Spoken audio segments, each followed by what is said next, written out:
గోల్మాల్ ధరణి అట, అమ్మేవాడు లేకుండానే భూముల రిజిస్ట్రేషన్లు, అమ్మేవాడు లేకుండానే భూములు రిజిస్ట్రేషన్ చేసుకున్నారట. సేమ్ పవన్ కళ్యాణ్ కూడా అదే కదా, సేమ్ అది కూడా ధరణియే, అది కూడా అంతే కదా. పవన్ కళ్యాణ్ది కూడా అమ్మే వ్యక్తిని చూపించిర్రు, కానీ కొంటోడు లేడు సబ్ రిజిస్టర్ ఆఫీసులో. కొంటోడు లేకుండానే సేల్ లీడ్ అయిపోయింది. ఎట్లయితుంది? అయ్యింది, చూపించినాం కదా మేము, సేల్ లీడే ఫేక్ అని.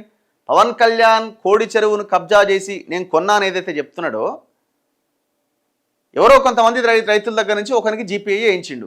వీళ్ళంతా చేసిన డ్రామా అనేది కావాలని.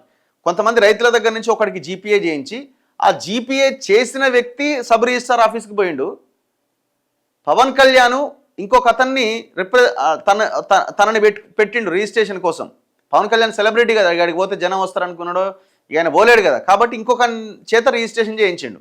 అయితే ఎవరినైతే పెట్టిండో ఆ వ్యక్తి సబ్ రిజిస్ట్రార్ ఆఫీస్కి పోతే కదా రిజిస్ట్రేషన్ అయ్యేది.